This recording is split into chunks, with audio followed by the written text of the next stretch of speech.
There are, in essence, three Islams. There is the Islam of the origins, that is the texts, the Quran and the Hadith, the sayings, and indeed the early lives of Muhammad. There is the second Islam, the way in which that has been extrapolated out over the centuries in the body of law known as the Sharia. And there is a third Islam that we often mean when we talk about Islam, which is, what do Muslims believe? How do Muslims live? I'm back again with another Douglas Morris video, and today's video is going to be a video which teaches young Oxford students and educates her about Islam. That the age of grievance is over. The age of grievance will be over with an age of heroism and courage. What is Islam? We've had a lot of talk already tonight about it, and I've only got 10 minutes, so I'm very unlikely to be able to give you a comprehensive definition.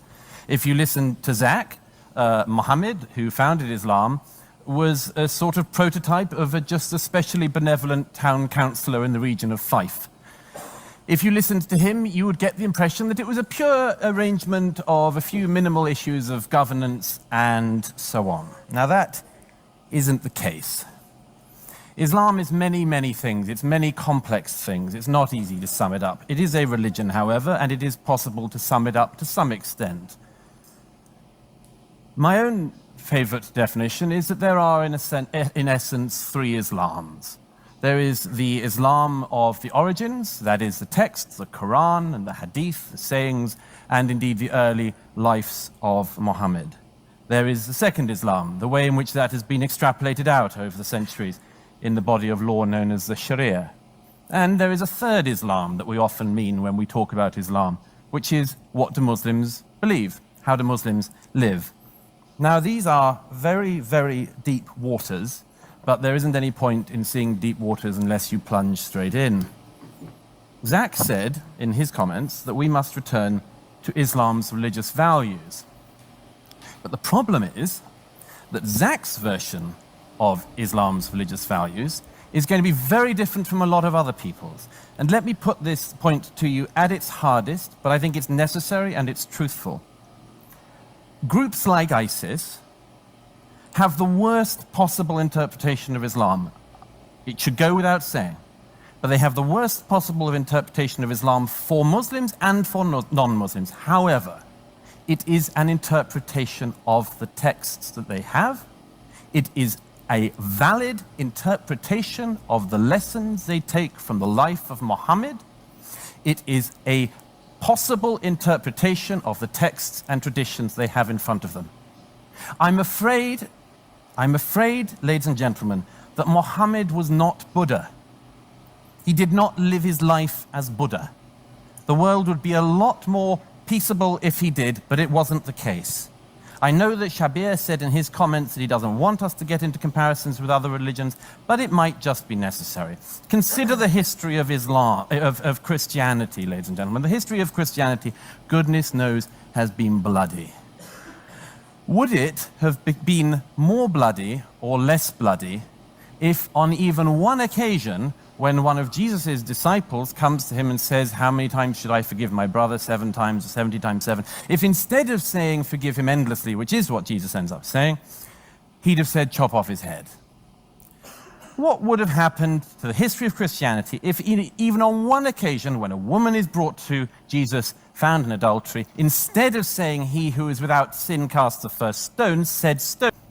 I think we can all agree, we should all be able to agree, in a place like this, the history of Christianity would have been bloodier. So it is with Islam. And I know that in a house like this, in this particular era, it's necessary to pretend that some people believe in Christianity, some people believe in Islam, some people do yoga, and that there isn't very much difference between. Douglas Murray emphasizes a crucial point. To understand the essence of a religion, examine its founder. He asserts that this approach is accurate. Consider Jesus, who taught love, forgiveness, and peace, never leading armies or engaging in warfare. In contrast, however, Muhammad was a warrior, conqueror, and military leader who spread Islam through violence and oppression. These are not minor differences, but fundamental distinctions that have shaped history. Murray's assertions are based on factual accounts documented in religious texts. However, one listener was displeased with Murray's remarks and decided to challenge him. Predictably, Murray had a ready response, leaving the young student verbally outmatched and totally defeated. For my dedication, can I just ask 2 questions, please? Yeah, it's on. So the first question I wanted to ask is, to what extent do you distinguish between how a term can be defined and the worst form of interpretation? So, for example, if I say, and I admire the fact that I support a secular state, does that mean I should advocate the worst interpretation of secularism, such as becoming supporting Soviet Union?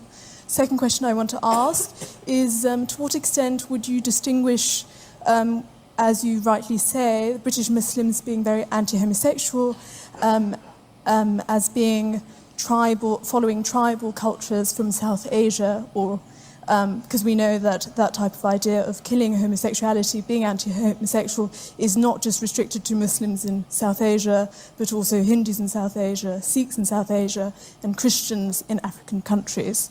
Thank you. Quickly, but yeah. Well, it's a very good question. I'm sorry I had so much to get through that I had to leave you with a numb arm, but thank you for persevering. On the first of those things, no. I think that actually what the other side, by the way, did this evening was actually to essentialize Western culture. We hear a lot about the essentializing of Islam, very little about the essentializing of our culture. Immediately, Tariq Ramadan and others go on to colonialism and so on. It's as if the history of countries like ours is only one of colonialism. It's as if the rest of what we've achieved is as nothing. As for your second question, this is another way to evade it. I don't know any Jew or Christian who doesn't deny chapters in Leviticus, okay?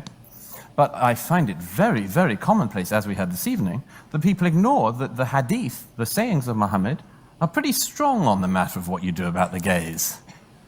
So if we were to arrive at some kind of process of moving beyond that, you would have to start, wouldn't you, by saying, well, the authoritative books and collections of Bukhari hadith of Muhammad are not gay liberation documents, any more than they're women's liberation documents. You would start by admitting that, but we always go around the other way. We always go, no, it's a specific, it's a cultural thing. It's not to do with religion, it's to do with a particular tribal thing. Often then, it's, as we hear quite often about this, it's that the British and other colonial powers imported homophobia to the Muslim world, which otherwise was just great with us gays.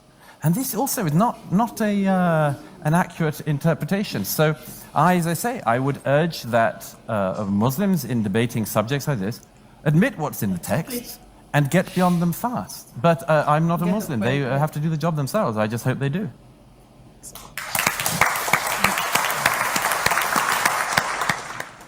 Douglas Murray highlights a concerning tactic often used by Muslim apologists during his talk, downplaying Islam's violence and intolerance by attributing it to cultural issues or Western colonization.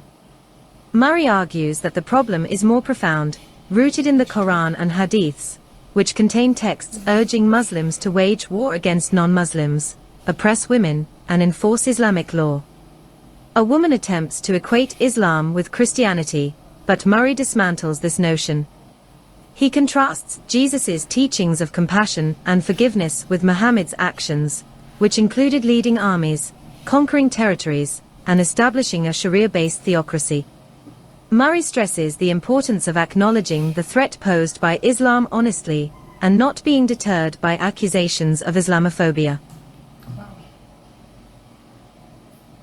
Such an insightful message again from Douglas Murray, and his argument is always so valid. Wow. Now I want to ask you all a question. Is Islam a peaceful religion in the world?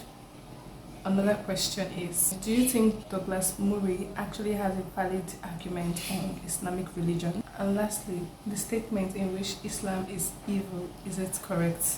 Because my understanding from all this is Islamic religion activities bring so much of violence into the world and are intolerant to the world. What's your thought about all this?